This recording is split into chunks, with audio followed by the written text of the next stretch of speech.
Alô, Olá, tudo bom? tudo bem com o senhor? Certinho, Que honra falar com o Papa da Low Carb. imagina. Agora você tem uma assistente aí muito competente, porque ela me perseguiu até conseguir. A Agatha, ela é maravilhosa. Não, e quando Sensacional. quando ela falou assim pra gente, doutor Souto respondeu, eu falei, mentira. Ela falou assim, nem eu acreditei. Eu tava no metrô, caiu minha internet, eu falei, falou o quê? Ela falou, não sei, eu tô nervosa pra poder ler o que ele falou. É exagerado. Foi muito legal, fiquei muito feliz, é uma honra de verdade. Acabei de fazer os Netflix, gente, Imagina. vou entrevistar uma pessoa que a gente não consegue nem imaginar quem é, não falei ainda quem é. Mas eu não sei se ela contou mais um pouco da minha história pro senhor, ela chegou a contar? Oi? Não, Cortou. pode. Não, não, ela não contou, pode falar. Eu já pesei 150 quilos, já fui obesa mórbida. Meu Deus. Minha vida inteira engordava, Uhum. emagrecia, engordava, emagrecia. Fiz tudo, simpatia, acupuntura, dieta da sopa, anfetamina, tudo que você pode imaginar. E aí, em 2009, eu resolvi fazer essa redução de estômago, achando que estava realmente curada, né? Aquela inocência que a gente Aham, tem ao fazer redução de estômago. E depois de um ano, eu exato. me peguei engordando em um mês 9 quilos. Eu me peguei, por exemplo, Nossa. fazendo 2 latas de brigadeiro, guardando na geladeira e comendo durante o dia, porque não cabia no estômago de uma vez. E foi quando eu falei, Aham. quando eu tive o insight que falei, tá na minha cabeça, a minha questão é emocional, tem que tratar ela. E eu comecei a criar várias técnicas minhas para conseguir melhorar a minha cabeça, essa questão comigo. E passou, um dia eu postei minha foto antes e depois no Instagram, e o rapaz viu a minha foto, falou, posso repostar? Eu falei, pode. Eu postei mais no sentido de preciso mostrar pro mundo a minha vitória, sabe? E aí Entendo. botei hashtag antes e depois, com a hashtag acharam. Doutor Souto, eu criei uma série motivacional da Carol Ferreira. Em um mês e meio eu tinha 50 mil seguidores. Eu falei, gente, que loucura é Nossa. essa? Aí quando criaram o Snap, eu comecei no Snap a fazer a minha série motivacional. E uma pessoa falou pra mim, Uhum. Carol, você é coach e não sabe. Você tem várias ferramentas que você não sabe que você é coach. Eu falei, vou fazer um curso. Aí, resumindo, graças a Snapchat, graças ao que eu falava, tudo que eu já vivi, eu fui fazer o curso e antes de fazer o curso eu tinha 5 coaches que já queriam pagar pra poder fazer. Eu falei, gente, calma, pelo amor de Deus. Que loucura é essa? E aí eu virei coach de emagrecimento. Já tenho. Eu acabei de vender um Uhum. curso online, já tenho 530 pessoas transformadas com depoimentos maravilhosos. E eu sou adepta Legal, né? eu sou adepta da low carb já há quase um ano. E todo mundo Aham. faz mil perguntas para mim. E como eu não sou nutricionista, como eu não sou médica, como eu nunca estudei nada em relação a low carb, a nada, eu não quero me chegar e falar o que eu acho se eu nunca peguei um estudo clínico randomizado, não peguei nada para poder falar sobre isso. Aí eu falei, Agatha, vamos no melhor que tem, vamos no Dr. Souto, que ele é o mais citado em tudo que a gente pesquisa sobre low carb. E tem um site, um blog maravilhoso. Aí foi assim que eu cheguei no senhor. Porque eu já faço low carb e todo mundo tem muita dúvida sobre low carb, né?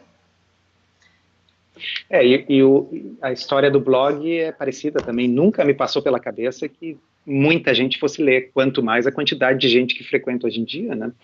Então, assim, eu comecei a escrever mais para botar para fora aquilo. Eu queria organizar as ideias, era aquela coisa, a gente descobre e quer contar para todo mundo, que nem você falou.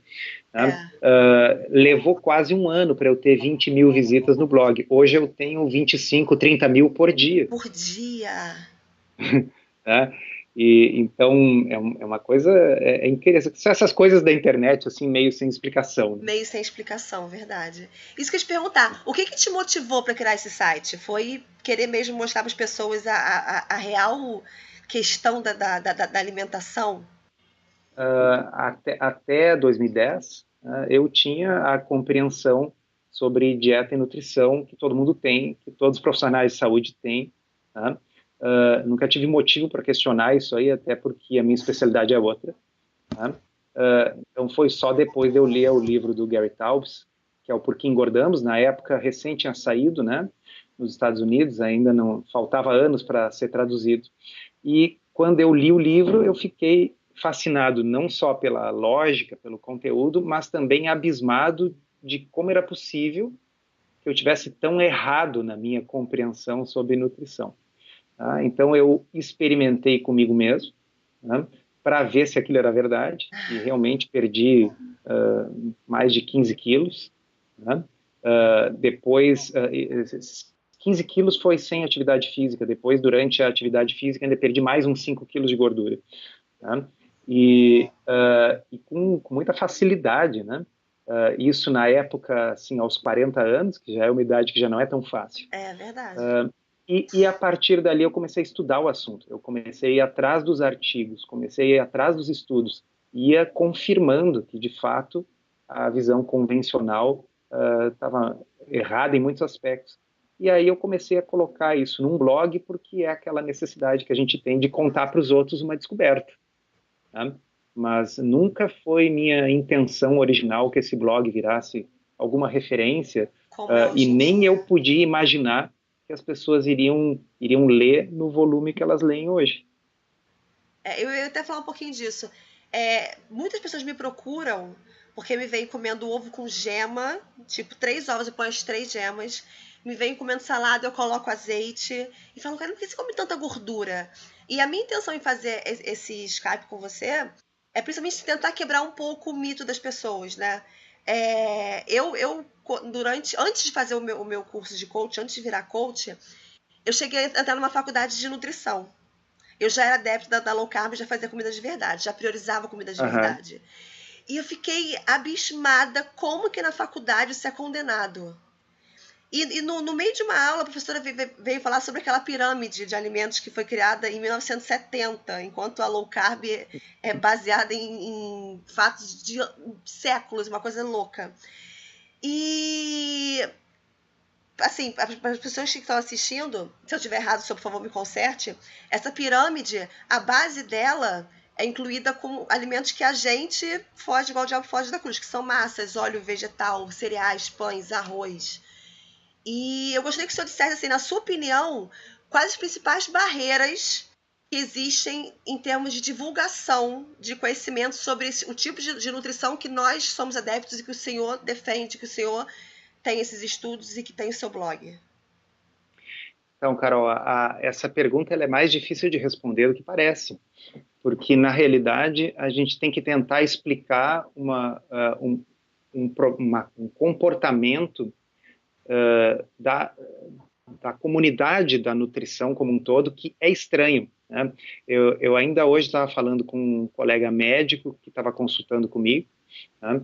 E dizendo para ele, olha, nas nossas respectivas especialidades, a gente abraça a novidade, tá certo?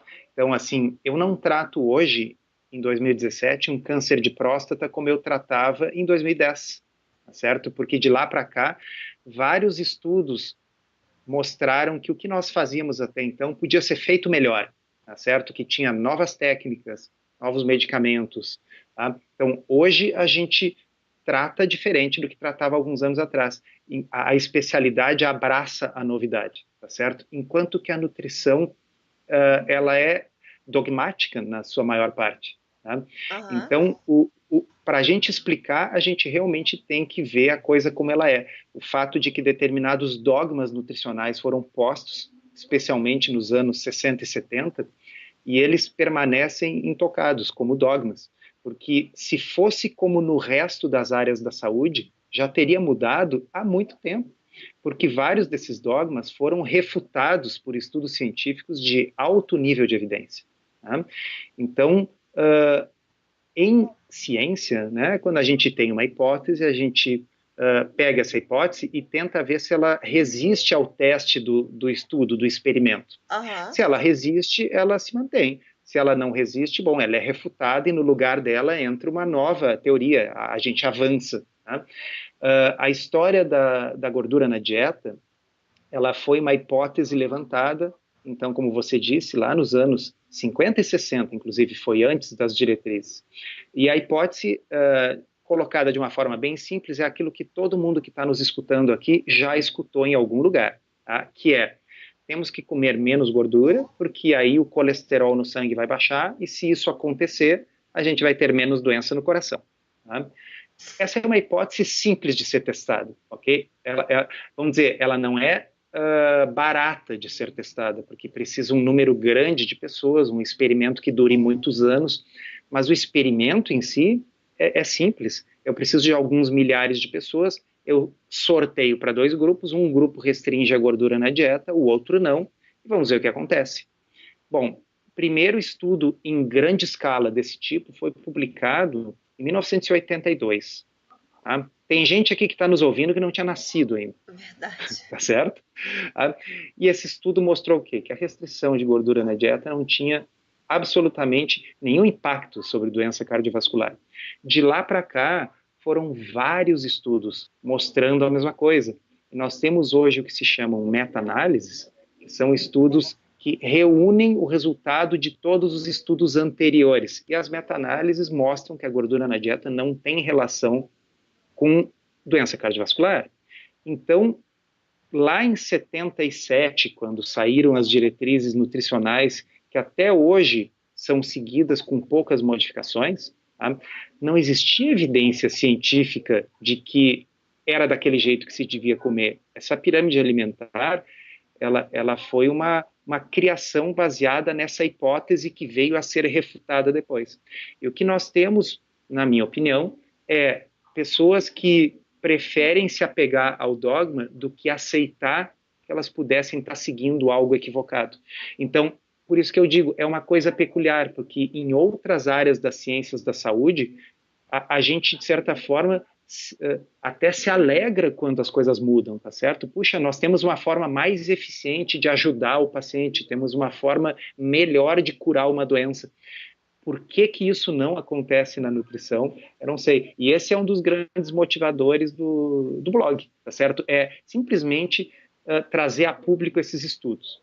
E é incrível como assim eu percebo nutricionistas que são agarradas nesses dogmas dessa época e eles eu não sei, na minha opinião, e baseado até no que agora o senhor falou para mim, é falta de atualização, a gente pode se dizer assim?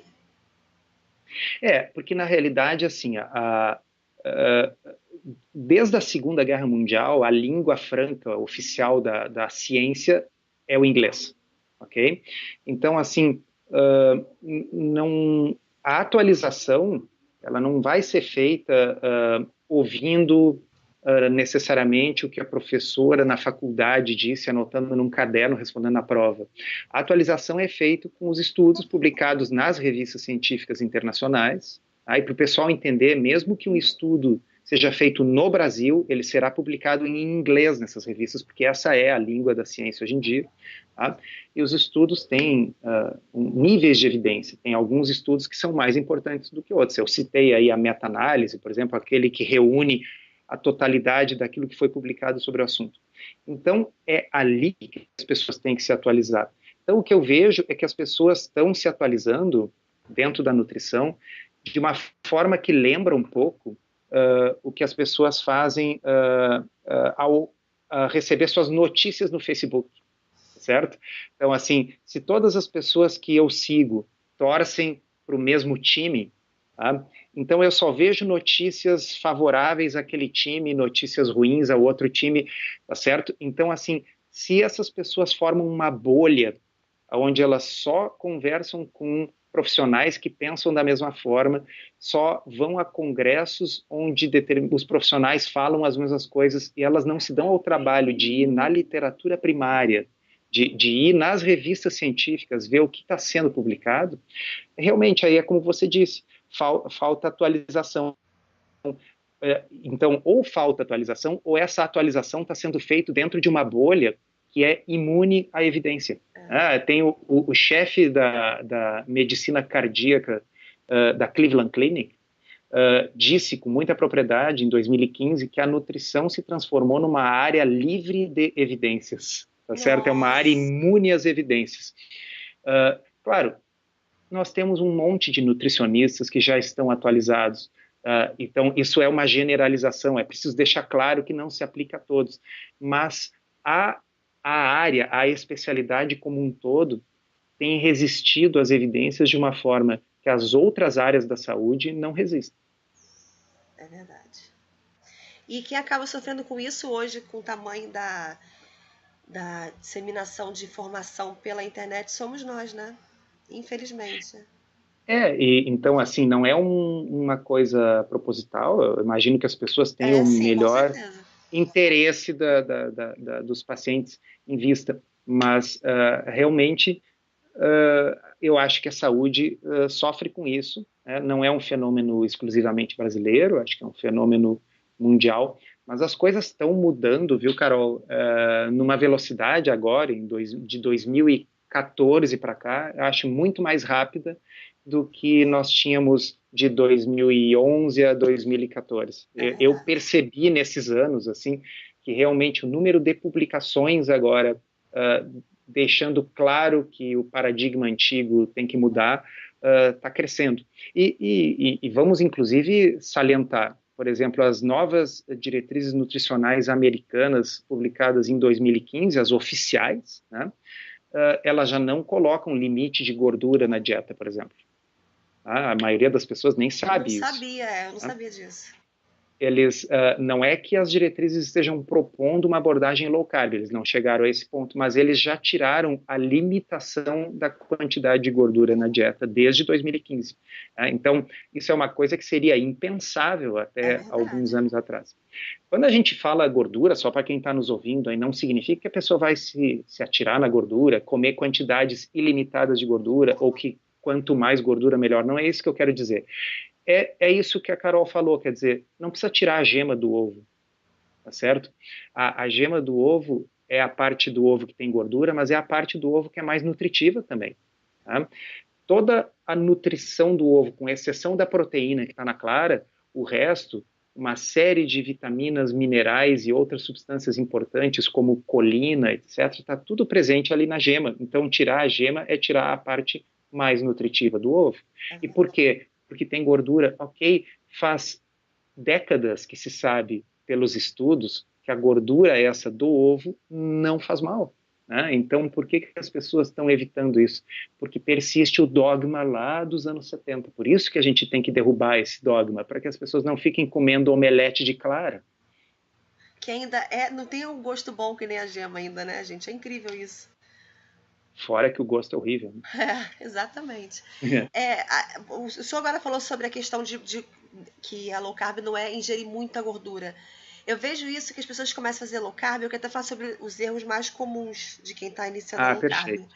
Eu vejo, por exemplo, até por eu ter muita essa questão de rede social, eu vejo pessoas assim, comecei low carb hoje. Aí o café da manhã da pessoa é um café com óleo de coco, aí pega ovo, coloca a clara, a gema, manteiga e bacon. É o café da manhã dela. Aí na hora do almoço é uma linguiça com ovo e carne.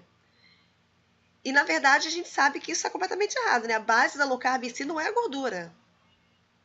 É muito bom você tocar nisso aí, então vamos esclarecer. Assim. Low carb significa literalmente baixo carboidrato. Tá? Então, o ponto de partida é diminuir a quantidade de carboidratos. Tá? Então, basicamente, é retirar o açúcar da dieta, tá? E os farináceos. Dependendo do objetivo da pessoa ou da necessidade, ela vai também diminuir frutas e raízes.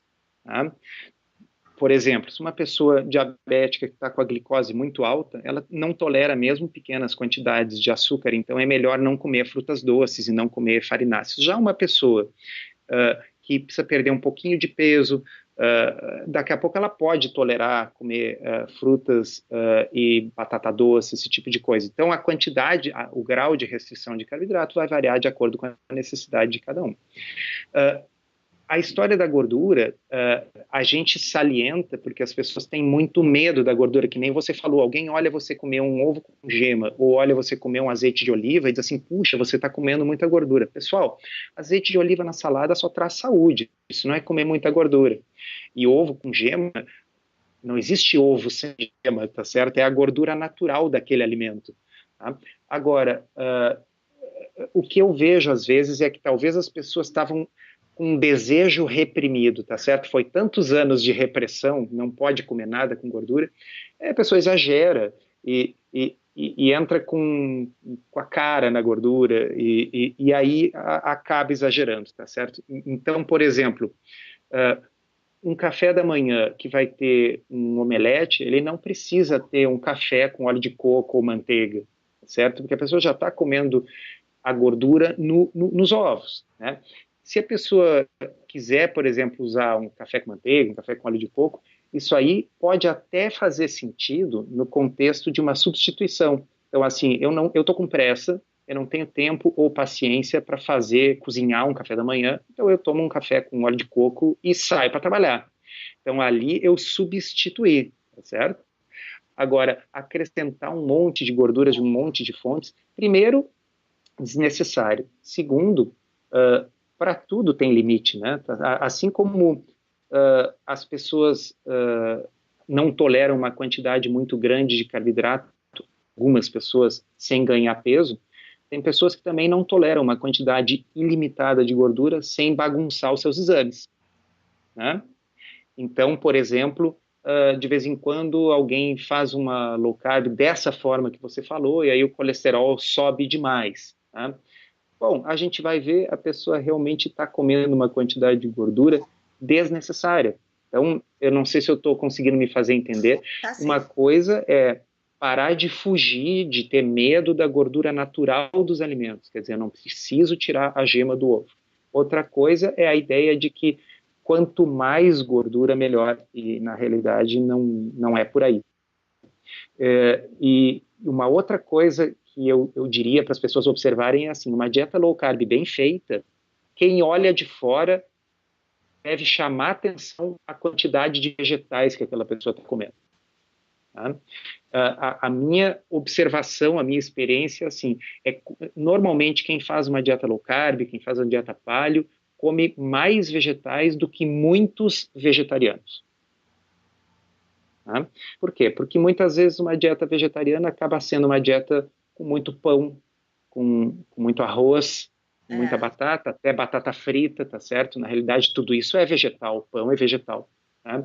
Enquanto que a low carb vai escolher aqueles vegetais que são justamente os mais saudáveis para nós, tá? Que são as folhas verdes, que são os vegetais de baixo amido, coisas como abobrinha, berinjela, aspargos, pimentão e tantos outros.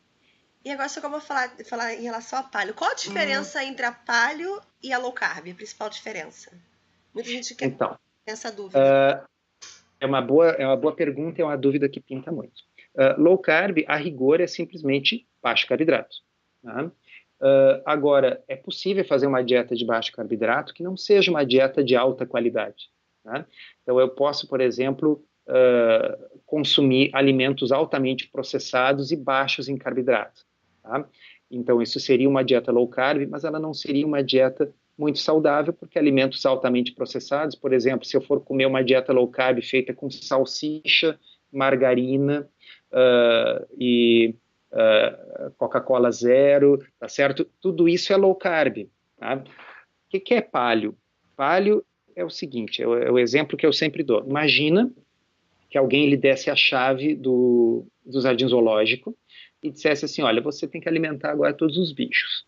Aí você diz assim, mas eu não sei, não sou veterinária, não entendo.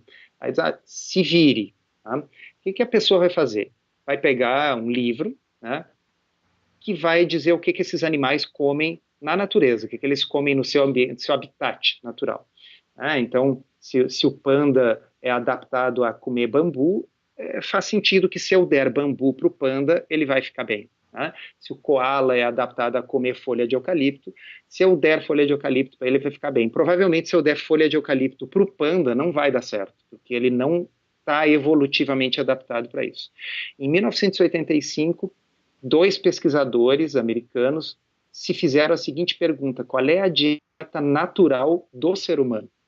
Tá? Já que o ser humano, ao contrário desses outros bichos, não vive mais no seu ambiente natural há alguns milênios. Tá? Então, a forma que eles acharam de responder isso foi verificar na paleontologia, tá certo? Vamos ver quais os indícios dos alimentos que essas pessoas comiam, e na antropologia vamos ver as sociedades de estilo de vida tradicional que ainda existiam no mundo nos anos 80, como é que elas viviam, sociedades que ainda não tinham agricultura. Tá? E o que o pessoal observou é que essas sociedades eram livres de doenças crônicas degenerativas da civilização, mesmo nos indivíduos que viviam até idades como 70 e 80 anos de idade. Tá? Então, É cretina aquela crítica assim, que as pessoas morrem aos 40 e por isso elas estão livres dessas doenças. Toda a tribo tem seus anciãos, ok? E esses anciãos da tribo estavam livres de Alzheimer, de diabetes, de doença cardíaca. E os pesquisadores levantaram a alimentação e viram, olha, a alimentação é completamente diferente conforme a região do mundo, mas há várias coisas em comum: a ausência de açúcar, a ausência de alimentos processados, a ausência de farináceos. Né? E quando eles computaram os dados, a quantidade de carboidratos média era em torno de 35%. Tá? Então, na realidade, nós temos uma pirâmide alimentar que recomenda consumir 60% das calorias na forma de carboidratos, e esses carboidratos sendo praticamente grãos, enquanto que as sociedades de estilo de vida tradicional consumiam a metade desses carboidratos e 100 grãos, tá certo? Então, a hipótese da dieta paleolítica é: o problema da saúde das pessoas tem a ver com um descompasso entre a sua genética e aquilo que as pessoas estão comendo hoje em dia. Tá? Então, são duas formas distintas de ver. Uma é pelo lado da fisiologia, né? Restringir o carboidrato para diminuir a insulina, que é um hormônio que favorece o armazenamento de gordura. O outro pega por uma abordagem evolutiva, assim, darwiniana, quer dizer, a alimentação que nós comemos hoje, obviamente, não é compatível com aquela com a qual nós evoluímos. E o legal é que as duas abordagens chegam em dietas muito semelhantes. É verdade. Tá? O que eu acho interessante? Pegar o melhor das duas, tá certo? Vamos pegar a ideia da paleo de comer alimentos minimamente processados, evitar coisas completamente artificiais, evitar de comer alimentos que são oriundos de fábricas ao invés de fazendas, né? E pegar também a ideia da low carb para aquelas pessoas que precisam perder peso, tratar diabetes ou síndrome metabólica. Une as duas coisas, faz uma paleo low carb, tá certo? Pega o melhor dos dois, né? O melhor dos dois. O senhor falou agora sobre o pico de insulina com ganho de peso. Eu queria que o senhor explicasse um pouquinho como existe esse pico de insulina na gente, como é que ele se dá e qual a relação desse pico com o ganho de gordura corporal. Carol, a insulina, se você pegar qualquer livro de fisiologia, vai estar ali assim: a insulina é um hormônio de armazenamento. Tá? Função da insulina no corpo é fundamentalmente atuar quando a gente come, de modo a permitir o uso dos nutrientes e o armazenamento dos nutrientes. Então, a insulina vai estar elevada quando a gente come, e ela vai estar baixa quando a gente não come, quando a gente está em jejum. Tá? Então, se a gente entender só essa parte, a gente vai dizer, bom, claro, então se a gente não comer, a gente vai perder peso, se a gente comer, a gente vai engordar. Só que os diferentes alimentos têm efeitos diferentes sobre a insulina. Então, os efeitos dos alimentos sobre a insulina não são todos iguais. Tá? De modo que, se nós comermos alimentos que elevam muito a nossa insulina, isso favorece de forma desproporcional o ganho de peso. Tá? Por exemplo, o corpo precisa fabricar mais insulina quando eu consumo um alimento que inunda a corrente sanguínea de glicose. Tá? Quais são os alimentos que se transformam em glicose quando nós comemos eles? São os carboidratos, tá certo? Carboidratos nada mais são do que glicose nas suas várias formas. Nós temos a glicose como parte do açúcar e nós temos a glicose como parte do amido. Eu sempre também digo para os pacientes, olha, você pode comer um pão integral com 12 grãos, ok? Não vai entrar pão na corrente sanguínea, não vai entrar 12 grãos na corrente sanguínea. O nosso intestino serve para degradar tudo isso nos seus elementos constituintes. E o elemento constituinte do pão é fundamentalmente glicose. Tá? Então, por mais aura de saudável que esse pão 12 grãos tenha, ele vai provocar uma entrada de glicose na corrente sanguínea e o corpo vai precisar secretar uma quantidade razoável de insulina para trazer essa glicose de novo para o normal. Só que a insulina é o principal hormônio regulador do tecido adiposo. Tá? Então, sempre que eu elevo a minha insulina, eu vou ter dois efeitos. O primeiro é bloquear o uso da gordura que eu tenho armazenado no meu corpo. Em outras palavras, o corpo não queima gordura se ele tiver glicose da dieta disponível, porque a insulina elevada impede a queima da gordura. Segundo, a insulina elevada favorece o armazenamento de um pouquinho mais de gordura. Tá? Agora, se eu comer um filé de peixe, tá? Peixe tem proteína, peixe tem gordura, mas peixe não tem açúcar, tá certo? E peixe não tem amido. Então, esse peixe não vai favorecer o armazenamento de gordura e não vai dificultar a queima da gordura que eu já tenho armazenada na mesma proporção do que se eu comesse um pão. Mesmo, e aqui vem a parte interessante, mesmo que as calorias sejam iguais, certo? Então, se eu comer 300 calorias de pão ou 300 calorias de bolo de chocolate, isso é diferente do ponto de vista metabólico do que comer 300 calorias de filé de peixe ou 300 calorias de brócolis. Tá? E então o foco excessivo, a ênfase exagerada em calorias é uma das grandes mazelas da nutrição moderna, na minha opinião. Tá? Porque se a gente intervém sobre calorias, a gente tem como resultado fome. Tá? E fome derrota qualquer dieta, não é mesmo? Eu ia te perguntar isso. Por que as pessoas são adeptas da low carb e sentem menos fome? Ou então, quer dizer, eu quero que o senhor me corrija se eu estiver errada. Eu, hoje em dia, sou adepta da low carb e trabalhando essa questão de comer por emoção, emocional, que era o que acontecia comigo, eu comecei a perceber que eu comia mais por vontade do que por fome. Mas também existe também a ligação de que o tipo de alimentação de quem faz a low carb faz com que a gente consiga sustentar mais tempo sem comer, por não estar ingerindo tanto carboidrato, que acaba dando mais vontade de comer, até pelo vício, né, do alimento em si. Mas por que o senhor diria pra gente que quem é adepto da low carb sente menos fome? É multifatorial. Você falou uma coisa que é verdade, as pessoas comem por motivos diferentes. Né? Então, assim, a pessoa pode comer demais por questões emocionais, com certeza. Né? Do ponto de vista fisiológico, eu acho que existem dois componentes. Primeiro é um componente hormonal. Vamos pensar de novo nessa questão da insulina. Tá? Eu como um alimento de alto carboidrato, tá? Um pão. Tá? Ou pode ser uma batata, ou poderia ser uma batata doce, ou uma tapioca, por que não? Tá? As pessoas dizem assim, estou trocando pão pela tapioca. É 6 por meia dúzia no que diz respeito a carboidrato, tá certo? Porque eu vou estar trocando o amido de trigo pelo amido de mandioca, mas é amido, tá certo? Vai ser, mais uma vez, não é o pão nem a mandioca que entra na corrente sanguínea, é a glicose. Tá? Bom, então eu comi uma dessas coisas, a minha insulina agora está elevada. Como a insulina está elevada, eu vou armazenar um pouco de gordura e eu vou impedir que o meu organismo use a gordura que ele já tem armazenada. Tá? Daqui 1h30, 2 horas, aquela glicose já saiu da corrente sanguínea, já entrou para dentro das células, ok? Mas eu ainda vou ter dificuldade de usar a minha própria gordura, porque a insulina segue atuando. Tá? Então, o que o cérebro faz, o que o hipotálamo faz? Ele dá fome. Tá? Então, a pessoa vai lá e come de novo. Tá? É como se fosse um celular com a bateria viciada, com a bateria ruim. Imagina que a bateria é a gordura, ela serve para armazenar energia. Tá? Mas se essa bateria não consegue entregar carga para o aparelho, eu tenho que ficar ligando na luz o tempo todo. Adorei essa Tá? analogia. Eu acho que é uma analogia que expressa bem assim como é. Vamos imaginar agora que ao invés disso eu comi um filé de peixe com uma saladinha. Tá? Então eu vou ter uma elevação muito menor da glicose, muito menor da insulina. Com a insulina baixa, eu consigo queimar a minha própria gordura.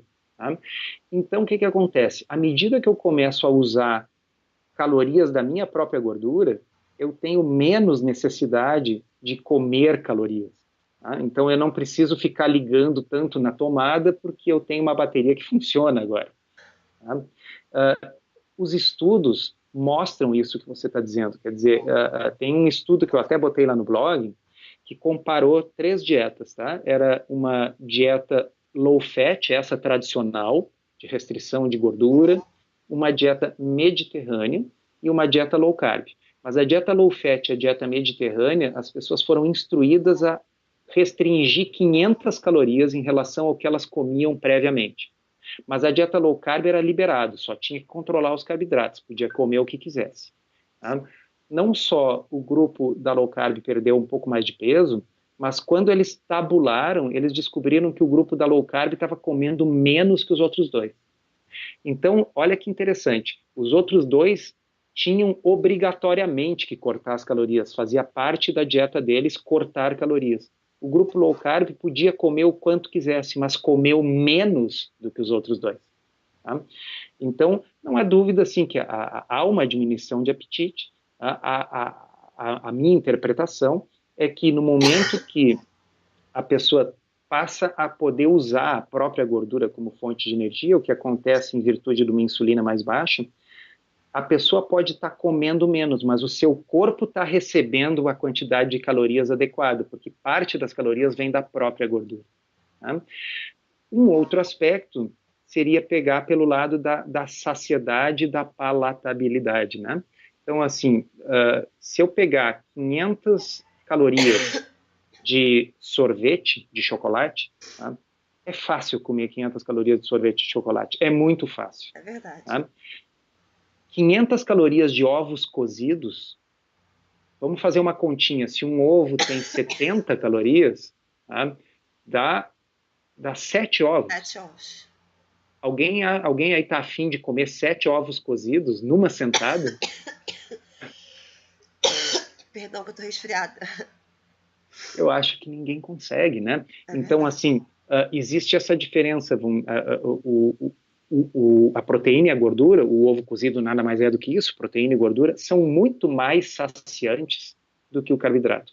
E, por fim, eu ainda acho, e acho que todo mundo vai concordar, que o açúcar, especificamente, é um gerador de compulsão, tá certo? Então, eu não consigo imaginar uma pessoa compulsiva por brócolis, tá certo? Eu não consigo parar de comer brócolis, já estou passando mal, mas isso não existe, tá certo? Por que o sorvete de chocolate tem esse efeito? Não é o chocolate, Carol, porque se alguém aqui que está nos ouvindo já experimentou um chocolate 100% cacau, é incapaz de comer a barra inteira. Ninguém tem compulsão por chocolate 100% cacau. Tá certo? É o açúcar que gera a compulsão. Então, o fato de uma dieta low carb tirar aquilo que é um grande gatilho de compulsão, que são os carboidratos refinados, também faz a pessoa comer menos, e isso é bom. É verdade. O senhor já deu pra gente uma dica para iniciar low carb, que é comer mais vegetais até do que o próprio vegetariano.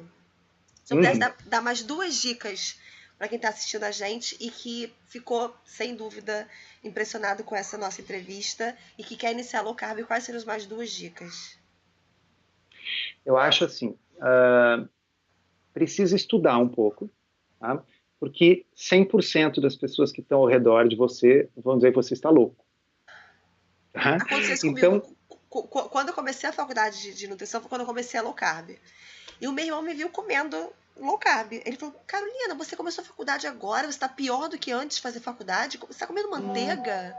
Aí eu li pra ele e falei assim, gente, não é possível, dentro da minha casa tá acontecendo isso. Eu passei por isso. Então, é importante estar por dentro dos estudos, né? Poder ter, de repente, armazenado até no seu celular ali um estudo, porque quando for alguma pessoa que, se a pessoa só disser que é maluquice, você diz, olha, não é maluquice, eu tenho as evidências, quem quiser vai verificar lá no blog do Soto, vai comprar o livro esse do David Ludwig, Emagrecer Sem Fome, que é Emagreça Sem Fome, um livro que trata bem dessa parte científica, mas se a pessoa disser, não, eu quero saber qual é um estudo que diz que isso aí funciona, bom, é interessante a pessoa saber, eu acho que isso nos deixa mais seguros, senão as pessoas vão ficando inseguras, diz assim, puxa vida, será possível que eu que estou certo e todo mundo está errado? Bem, pessoal, assim, o que define quem está certo, quem está errado na ciência não é popularidade, não é democracia, não é eleição. Tá? O que define isso é o nível de evidência dos estudos que cada um está utilizando. Tá? Então é interessante saber. Tá? Uma outra coisa que eu acho que ajuda é estar presente, seja em algum grupo do Facebook que discute isso, seja lá no meu blog, tá certo? Daqui a pouco escutar os podcasts do emagrecerdevez.com, onde a gente grava semanalmente, tá? Porque aí a gente está sempre falando no assunto, sempre atualizando as pessoas. Muitas vezes nos grupos tem receitas postadas, ideias, porque sabe o quê? Às vezes as pessoas dizem assim, tá, na primeira semana é muito legal, a pessoa come uns ovos no café da manhã, come um filé com salada no almoço, repete na janta, depois a pessoa diz assim, eu não aguento mais comer filé com salada e ovo, né? Então, assim, existe um mundo de coisas que podem ser comidas que as pessoas não se dão conta, às vezes, só por não estarem em contato com outras pessoas que se alimentam da mesma forma, né? Eu vou dar alguns exemplos, assim. Estrogonofe é uma coisa gostosa que dá para fazer. E aí as pessoas dizem assim, mas pode? Creme de leite? Sim, creme de leite pode. Creme de leite é low carb. Tá? Uma lasanha. Não, mas como assim? Lasanha não tem massa? Tem lasanha com massa e tem lasanha sem massa, né? O gostoso da lasanha é o quê? Não é o presunto, o queijo, a carne moída, o queijinho gratinado. Aquilo que dá estrutura pode ser com abobrinha, pode ser com berinjela. Tá? Pizza tem incontáveis receitas de massa de pizza low carb. Né? Tem com linhaça, tem com abobrinha, tem com farinha de amêndoas, e tem outras que é com cream cheese e ovos, enfim, tem vários tipos de massa. Então, à medida que a pessoa vai conhecendo e estudando e se habituando, vai ficando cada vez mais fácil. Mais fácil, né? verdade. Então, eu acho o seguinte, a maioria das pessoas que comem uma dieta, entre aspas, normal, ou seja, comem o que todo mundo come, também não comem assim uma variedade incrível de alimentos a cada dia, tá certo? A não ser que a pessoa seja um chefe ou tenha um chefe particular em casa, normalmente é o quê? Não é um arroz com feijão e um bife enrolado, aí no outro dia é um macarrão com feijão e uma salada, aí depois no outro dia é uma panqueca com guisadinho. Então, assim, as pessoas têm lá umas 10 receitas que elas ficam rodando durante a semana. Né? Até porque, como eu disse, se a pessoa não tem um chefe particular em casa, também não dá para fazer.